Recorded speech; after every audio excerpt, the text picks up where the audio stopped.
유럽에서의 평화의 시대는 이제 끝났다. 국제 전문가들에게서 나오고 있는 이야기입니다. 러시아와 우크라이나 전쟁의 여파는 다른 국가에도 퍼져나가고 있으며 그 불씨는 아시아에도 번져나가고 있습니다. 중국은 노골적으로 러시아의 편을 들고 있으며 침략당한 우크라이나와 우크라이나 국민들을 비난하는 중국인들의 행동이 세계인들의 분노를 자아내고 있습니다. 노골적인 불량 국가들의 편들어주기가 시작되고 있습니다. 최근 러시아는 중국의 군사적, 경제적인 지원을 요청했고 중국이 이에 수락할 의향이 있다는 소식이 나오고 있는데요. 중국과 러시아의 노골적인 연계가 드러나면서 유럽에 비상이 걸리고 있습니다. 최근 러시아는 나토 접경 지역까지 공습을 시작하며 유럽을 위협하고 있는데요. 우크라이나의 폴란드 접경 지역인 야보리우에 위치한 훈련소를 공습하여 외국인 용병들과 무기, 군사 장비들의 심각한 피해를 주었습니다. 전쟁의 확산 위협이 점점 커지고 있으며 유럽은 비상이 걸리고 있습니다. 현재 나토군은 미군을 제외하면 오합지졸 수준이며 무장도 형편없기 때문입니다. 최근 유럽에서는 유럽연합의 재무장이 필요하다는 목소리가 나오고 있는데요. 한국산 무기로 나토와 유럽군을 무장하자는 이야기가 나오고 있어 세계의 이목을 집중시키고 있습니다.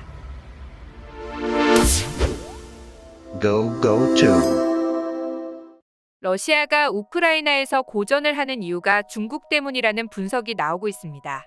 2월 24일에 시작된 러시아의 우크라이나에 대한 침공은 원래라면 러시아는 조금 더 일찍 시작할 계획을 가지고 있었습니다. 하지만 중국이 러시아의 침공 계획을 듣고 올림픽이 끝날 때까지만 미뤄달라고 요청을 했고 그 때문에 러시아의 계획은 당초의 계획보다 늦어진 올림픽 이후가 되었습니다. 하지만 러시아의 침공 연기가 결정적으로 러시아의 발목을 붙잡는 상황이 되어버렸는데요. 이것은 러시아와 우크라이나의 특유의 지형적인 문제에 기인합니다. 라스푸티차라고 불리는 러시아와 우크라이나의 특유의 자연현상은 10월 초 가을 장마철과 3월 말 해빙기의 땅이 진흙밭으로 변해버려 대부분의 차량들이 통과를 하지 못하는 지형이 되어버립니다. 포장도로가 아니면 자동차, 전차, 장갑차 등의 모든 차량이 움직이기 힘들어지는데 이 라스푸티차가 평년보다 한 달 정도 빠르게 시작되어 러시아군의 진격을 방해하고 있습니다. 수많은 병력을 동원을 해도 포장도로가 아니면 움직이기 힘든 상황이라 러시아군의 진격은 거의 멈춰버리다시피 하고 있습니다. 우크라이나 입장에서는 천운이 따라준 셈이죠. 러시아는 많은 장비와 물자를 잃게 되었고 중국의 군사 장비와 경제 지원을 요청한 상태이며 중국은 이에 대해 긍정적인 대답을 내놓았다고 워싱턴 포스트와 뉴욕타임즈가 보도했습니다. 중국은 이에 대해 사실무근이며 가짜뉴스라고 전했지만 지금까지의 중국의 행보로 보아 비밀리에 러시아의 지원이 오갈 수 있을 것이라는 분석이 뒤따르고 있습니다.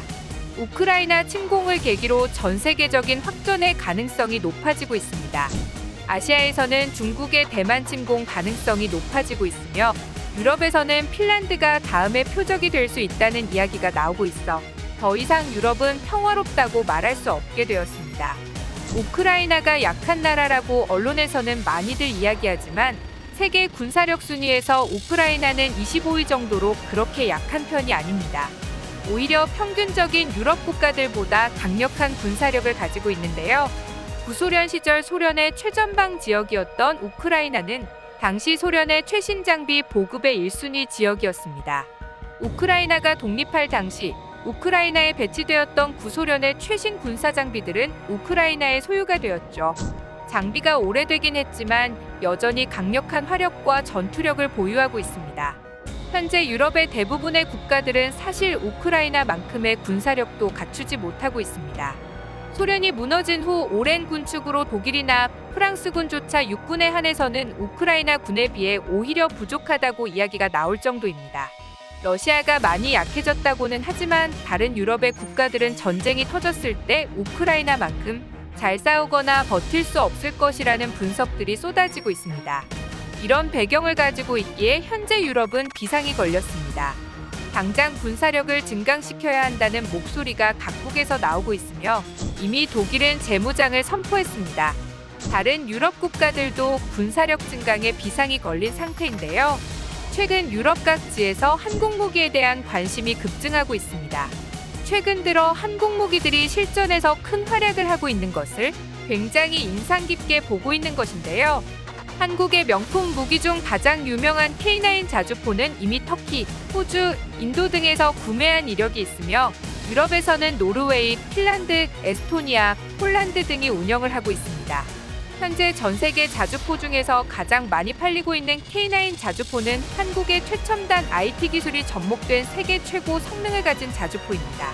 과거에는 독일제 펜저하우비츠 2000 자주포의 성능이 밀렸었지만 대량 생산으로 인한 규모의 경제를 통해 상대적으로 저렴한 가격으로 대량 보급이 가능했고 이 덕분에 비싸지 않은 비용으로 꾸준한 업그레이드가 가능하여 현재는 세계 최고 성능을 지닌 자주포로 평가되고 있습니다. K9 자주포를 도입한 인도는 중국제 자주포를 도입한 파키스탄군과의 사격전에서 압도적인 성능으로 파키스탄의 포병 부대를 선멸시켰는데요. 당시 10대밖에 배치되지 않았던 인도의 K9 자주포는 36대나 되는 파키스탄의 중국제 자주포인 SH-1 자주포 부대의 공격을 받고도 단 한 대의 손실도 없이 적들을 전멸시키는 무시무시한 위력을 보여주었습니다.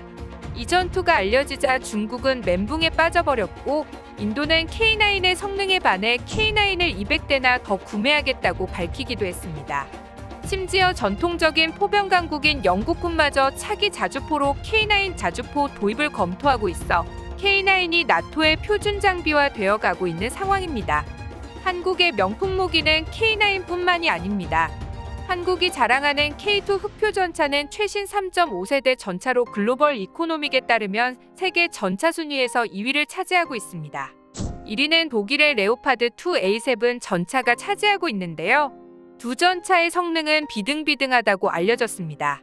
한국의 무기는 지금까지는 가성비 무기로 많은 나라에서 찾고 있었지만 한국의 흑표 전차부터는 최첨단 장비와 기능들이 들어갔기 때문에 더 이상 가격이 저렴하지는 않습니다. 대략 100억 원 정도의 가격으로 결코 싼 가격은 아니지만 그만큼 우수한 성능으로 돈값을 한다고 평가되고 있습니다. 하지만 나이버린 독일의 레오파드 전차에 비하면 매우 저렴하다고 할 수 있습니다. 독일의 전차는 분명 우수한 전차였지만 오랜 기간 군축의 여파로 생산 설비의 유지가 제대로 이루어지지 않았고 비싼 인건비로 인해 가격이 터무니없이 올랐습니다. 한국의 흑표의 경쟁자인 레오파드 2A7은 이번에 노르웨이에 제시된 판매 가격이 우리 돈으로 무려 450억 원에 이를 정도로 가격이 터무니없이 비싼 가격에 판매되고 있습니다. 두 전차는 성능이 비등비등하지만 최첨단 장비가 들어간 흑표 쪽이 좀 더 전술 상황에 대한 대응 능력이 높다고 평가되고 있으며 노르웨이에서 실제로 두 대를 놓고 평가를 해본 결과 K2 흑표 전차가 좀 더 우수하다는 평가가 나오고 있습니다. 최근 러시아의 전차들이 우크라이나군의 대전차 미사일 공격에 매우 무력하게 격파되고 있는데요. K2 흑표 전차는 날아오는 미사일도 요격을 할 수 있는 능동 방어 장치를 탑재하여 값비싼 전차를 미사일 한 방에 잃게 되는 상황을 미연에 방지할 수 있습니다. 그야말로 최첨단 기술의 집약체인 것이죠. 노르웨이의 군 관계자의 말에 따르면 노르웨이군은 K2 흑표 전차 도입을 강하게 희망하고 있으며 만약에 흑표 전차가 도입이 되지 않는다면 독일의 정치적 입김이 작용한 것이 분명할 것이라며 K2 전차의 도입을 강하게 희망하고 있을 정도입니다. 우크라이나 전쟁에서 굉장히 유명해진 무기가 하나 있습니다. 미국제 제블린 대전차 미사일이 그 주인공인데요. 하늘로 치솟아 올라 공중에서 적의 전차를 격파하는 엄청난 성능을 가진 대전차 무기이죠. 이 미사일로 우크라이나 군은 러시아의 기갑 부대를 수차례나 막아냈으며 키이우가 함락당하지 않고 지금도 버틸 수 있게 만든 1등 공신이라고 이야기하고 있습니다. 우크라이나인들은 제블린을 성 제블린이라고 부르고 있으며 제블린은 1000대가 넘는 러시아 전차를 격파하며 전쟁의 흐름을 바꾸고 있을 정도입니다. 제블린의 유일한 단점이라고 한다면 너무나도 비싼 가격인데요. 한 발에 우리 돈 2억 원이 넘는 가격은 미국이 아닌 이상 부담스러울 정도로 비싼 가격이라 웬만한 나라에서는 대량 운용이 힘들다는 단점이 있습니다. 그 때문에 한국의 현공 미사일이 대안으로 큰 주목을 받고 있습니다. 1996년 처음 생산된 제블린보다 20년 뒤에 만들어진 현공 미사일은 세월의 흐름만큼 더욱 최신의 최첨단 기술이 적용이 되었으며 그 성능은 제블린을 넘어섰습니다. 그러면서 가격은 제블린의 절반밖에 하지 않아 많은 나라에서 현궁에 대한 구매 문의가 들어오고 있습니다. 사우디에서 구매하여 이미 실전에 투입된 현궁은 예멘 내전에서 엄청난 활약을 보여주며 전 세계의 주목을 끌기도 했습니다. 현재 전쟁의 불똥이 어디로 튈지 모르는 유럽 각국에서 한국산 무기의 구매 문의가 들어오고 있으며 아시아에서는 중국군의 위협에 한국 무기를 찾는 국가들이 부쩍 늘어나고 있습니다. 시청해주셔서 감사합니다. 구독과 좋아요는 양질의 컨텐츠를 만드는 힘이 됩니다.